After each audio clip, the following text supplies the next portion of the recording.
Šiauliuose veikiantys gyvūnų globos namai sulaukė geradarių paramos iš Jungtinių Amerikos valstijų. Besibičiuliaujančios su Šiauliais Ohamos miesto lietuviai surinko beveik $2000. Gyvūnų globos namai už šiuos pinigus žada vykdyti gyvūnų sterilizaciją, dalį skirti vakcinoms ir gydymui.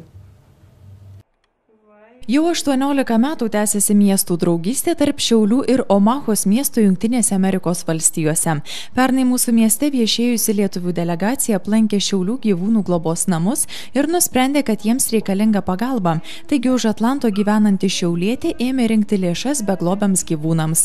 Padarė akciją būtent Šiaulių gyvūnų globos namams, nes Indrė Seibutytė yra pradėjusi studiją Šiaulių universitete ir pabaigusi Omahoje, o pabaigusi studijas įkūrusi savo parduotuvę, kaip ir savo verslą, kuris pardavinėja maistą gyvūnams.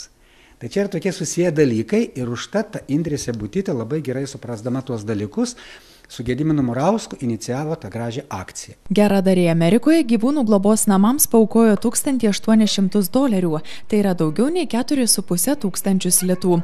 Čekį į Lietuvą parvežė neseniai Jungtinėse valstijose viešėjusi Šiaulių universiteto delegacija.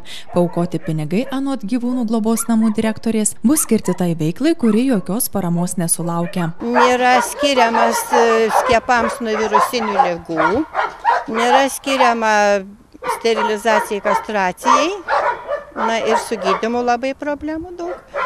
Tai, žodžiu, tai mes tom 3 sritim ir skirsim tos pinigėlius, pasterilizuosim čia dabar, kur susirinkę katytės esam, kai tik atšils orai, paskui skirsim dalį gydymui ir jaunų gyvūnėlių vakcinai nuo virusų. Šiaulių gyvūnų globos namai yra dalinai finansuojami miesto savivaldybės, taip pat gana dažnai sulaukia geradarių paramos. Aušra Plonytė, Mindaugas Didžiulis, Šiaulių televizijos žinios.